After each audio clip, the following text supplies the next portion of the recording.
Y ya estamos de vuelta en nuestro noticiero central de iNoticias a través de TViNet, que es tu imagen y tu voz. Y en este momento estamos con nuestra entrevista y nuestra conversación central. ¿Quién es el invitado? El invitado es periodista de profesión, egresado de Derecho, es diplomado en Participación Ciudadana y también analista político. Patricio Ulloa, qué gusto tenerte aquí. Bienvenido a TViNet. Un gusto nuevamente, muchas gracias por la invitación y esperamos que podamos dialogar y aportar a este proceso de nueva constitución. Bueno, la idea es eso, conversar, entender, porque muchos artículos o mucha desinformación pública con respecto a artículos muy técnicos que la gente no entiende, cree, Patricio, pero para nada. La Constitución en sí tiene más artículos, a ver si comparamos la Constitución del 80 con esta, ¿tiene más artículos esta Constitución? Sin duda, o sea, este primer borrador de Constitución y de propuesta de Constitución que para los telespectadores ya está disponible en diversas plataformas, desde el Congreso, desde la Convención Constituyente, consta hoy o hasta ahora de 468 artículos. Ya. La Constitución del 80, ¿cuántos artículos menos tenía? De 150 artículos. Ya. Porque se han incorporado varios artículos transitorios también. Correcto. Pero eso es para dimensionar una cosa. Y segundo, que ya con esto, la Constitución esta propuesta de Constitución está dentro de las constituciones o cartas fundamentales que tienen mayor extensión a nivel mundial.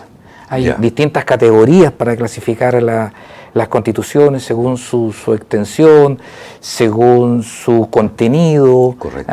Y esta es una constitución bastante extensa ya, teniendo presente además, estimado Guillermo, que quedan pendientes todo el articulado transitorio y de alguna forma tiene que conciliar una eventual entrada en vigencia de esta Carta Fundamental si es que se aprueba en el plebiscito de salida.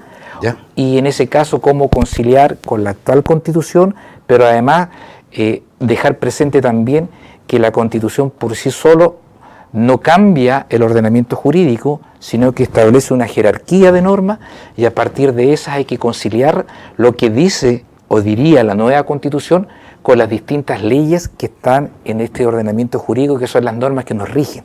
De acuerdo a lo que expresabas, Patricio, es contingente, es decir, ¿estaría con los tiempos este nuevo borrador de la Constitución? Lo que pasa es que toda Constitución responde a un contexto, a un momento, y también cómo confluyen las fuerzas que dan origen a esa Carta Fundamental.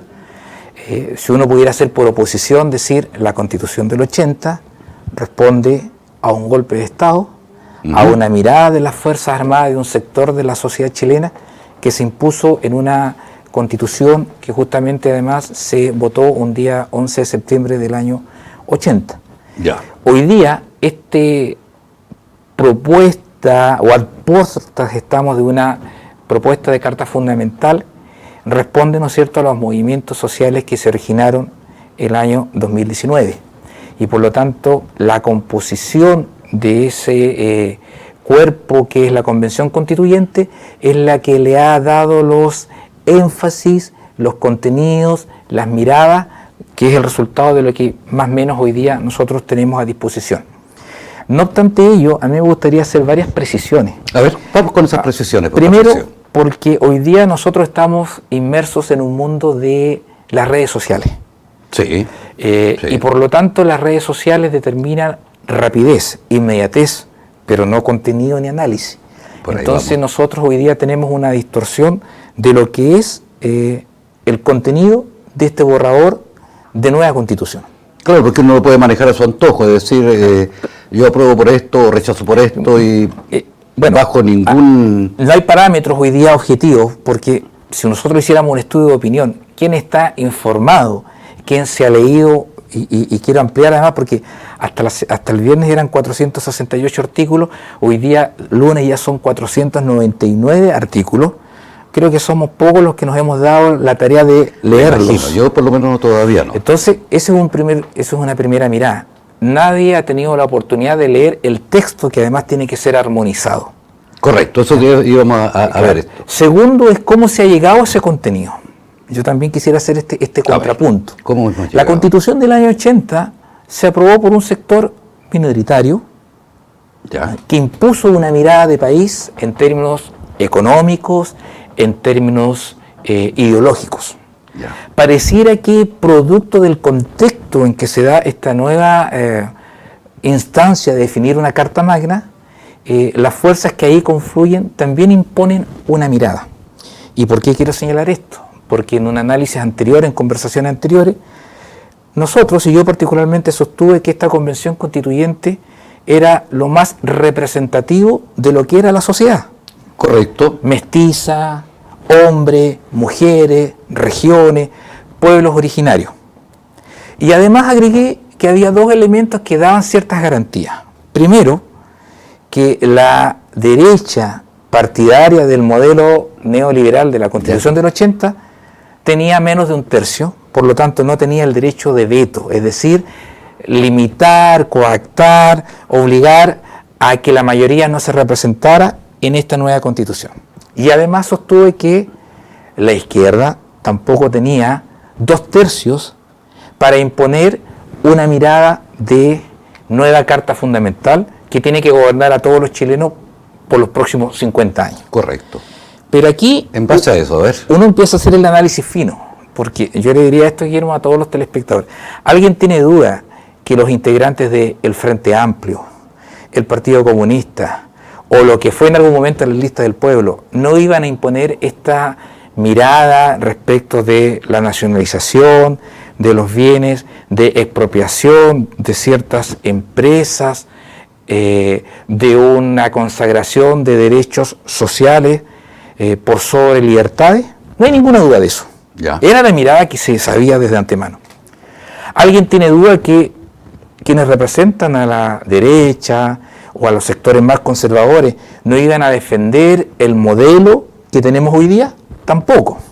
Por lo tanto, yo creo que cuando uno tiene que pedir explicaciones de cuál es este resultado que pudiéramos tener, es precisamente a quienes no eran ni de la izquierda, no eran de la derecha, sino que son los sectores que de alguna manera fueron nueva mayoría, concertación o independientes no neutrales, por citar algunos actores relevantes.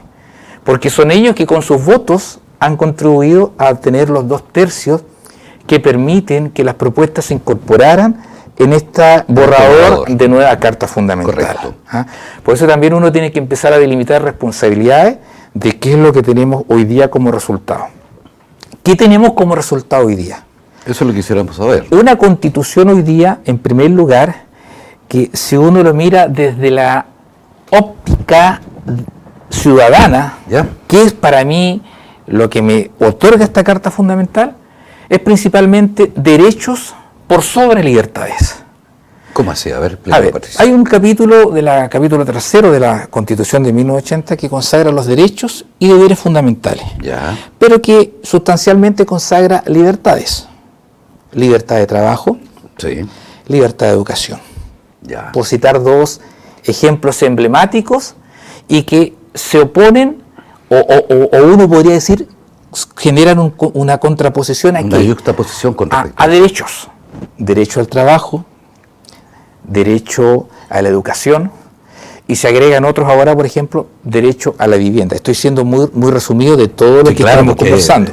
tenemos para muchos programas. Exactamente. Entonces, esto es hoy día lo que está en juego, libertades versus derechos. Entonces, claro, yo como ciudadano veo la Carta Fundamental y digo, mira, qué bien, tengo derecho a la vivienda, Sí. perfecto, tengo derecho a la salud, tengo derecho a la educación, tengo derecho a no ser discriminado, tengo derecho a libre tránsito, tengo un montón de derechos. ¿Ah? Si uno podría decir, ¿cómo uno va aterrizando esto versus las libertades que se consagraban en la Constitución de 1980? Espera un poquito, Patricio, ¿y los deberes dónde están? Bueno, eso es bien interesante porque yo leí este borrador. Ya. La verdad que se habla poco y nada de los deberes, de las obligaciones ciudadanas.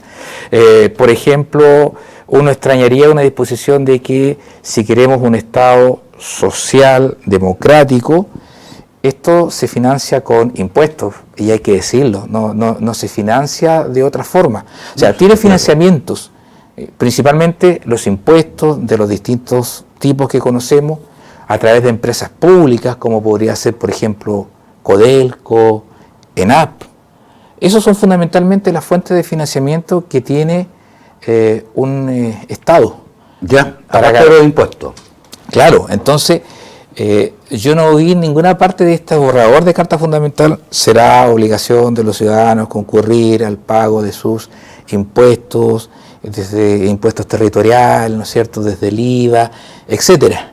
Entonces, ese es un tema que nosotros venimos constatando, además, no solo en esta Carta Fundamental, sino que en este contexto social, donde somos más demandantes de derechos, de libertades, pero sin asumir obligaciones, sin asumir compromisos, ¿ya? Entonces, ahí hay un tema importante.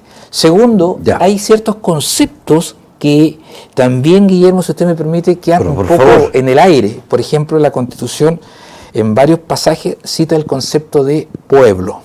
Pueblo, ya. El pueblo, en materia de la ciencia política, tiene varias acepciones. Uno puede ser sinónimo a ciudadano, sinónimo de chilenos. Perfecto. ¿Ya? Dos, puede ser sinónimo de cuerpo electoral. Aquellos ciudadanos que cumplen ciertos requisitos pueden concurrir a sufragar. Tres, designando a aquella parte de la sociedad menos afortunada, más postergada. ¿A qué hace referencia el borrador de nueva Constitución en ese concepto? No queda claro, por citar solamente un elemento. Ya. Entonces, además, con todo el respeto que hay a un hecho objetivo, Chile ha tenido pueblos originarios. Sí, claro, que están representados en esta convención constituyente, pero Chile no es mayoritariamente un pueblo compuesto con pueblos todos mestizos. Exactamente, somos todos mestizos. Es cosa de ver, ¿no es cierto? Tren inferior, más corto que el tronco superior, etcétera. Todos somos morena, ¿no es cierto? Silampiño, ¿ves? Todos somos europeos, así sí, como claro. Entonces, azul y todo hay que decirlo objetivamente. Entonces, claro. Ahí también hay un concepto, porque uno empieza a ver el articulado y hay una serie de disposiciones que van de alguna manera condicionando una constitución que tiene una mirada en un concepto de plurinacionalidad que los expertos hoy día todavía no se ponen de acuerdo en decir qué se entiende por plurinacionalidad. Y vamos viendo que se van generando una serie de elementos que podrían estar generando una distorsión o una parcialización de la propuesta de nueva Constitución. Porque correcto, lo señalamos el otro día, y con esto quiero terminar. Hoy día hay 499 artículos. Por lo tanto, bastaría que a alguien un artículo no lo satisfaga, le genere incertidumbre, duda, para que pudiera decir rechazo. Bueno, en todo caso, cuando se llamó a esta convención, dijeron que íbamos a cambiar esta Constitución. Ahora estamos a porta. Yo soy partidario de que el panadero trabaje tranquilo, que el panadero haga su pan y que nos presente el pan. Y si yo lo pruebo y si me satisface, qué rico, me apruebo. Si no, le digo, pucha, por este momento paso con este pan. Pero si gana el rechazo, sí, igual. El acuerdo marco que dio origen a este proceso constitucional ¿ya? Estableció además en sus reformas constitucionales que si gana el rechazo mantiene plena vigencia la Constitución de 1980. No cambiaría absolutamente nada. No cambiaría absolutamente nada desde lo formal. Correcto. ¿Otra opción?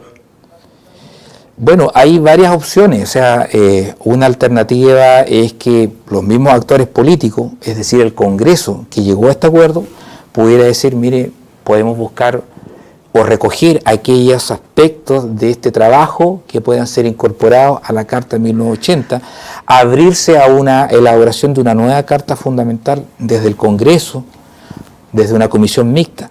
Pero estos son acuerdos políticos. Correcto. Bueno, Se nos acabó el tiempo, Patricio, tú sabes los tiempos de la televisión, pero tenemos para rato, así que vas a ser un invitado constante de aquí hasta el 4 de septiembre para seguir analizando en más profundidad, pero con palabras sencillas para que nos entienda nuestra gente. ¿Cómo no? Tu cámara para el llamado. Muchas gracias, solamente una invitación a que podamos informarnos dentro de las diversas plataformas con las cuales hoy día uno se relaciona desde la televisión, desde la radio, que es tan fundamental, desde los medios electrónicos, o acceder a las fuentes primarias, que en este caso están en el Poder Legislativo, en las páginas web de la Cámara de Diputados, del Senado, en la página web de la Convención Constituyente, incluso desde el Gobierno, donde está esta información, qué es lo que es este borrador de Constitución, cuál es el articulado que contiene, las materias que nos atañen desde el gobierno, desde la comuna autónoma que se incorpora como concepto, desde los gobiernos regionales, desde los territorios especiales. Hay una serie de materias en que son los ciudadanos los llamados a decidir: esto me afecta, esto me interesa, esto me beneficia. Y solo terminar diciendo que el plebiscito de salida, que es el 4 de septiembre, es fecha importante porque hasta el año 70 era la fecha en que se elegían a los presidentes de la República. Es un proceso obligatorio. Están todos llamados a sufragar, a pronunciarse en ese plebiscito. Bueno, de aquí ante el 4 de septiembre nos vamos a ver varias veces, Patricio. Muchas gracias por estar con nosotros. A ustedes no se separen de nuestra sintonía, ya viene la segunda parte de nuestro noticiero aquí en iNoticias a través de TViNet. Tu imagen, tu voz. Ya volvemos.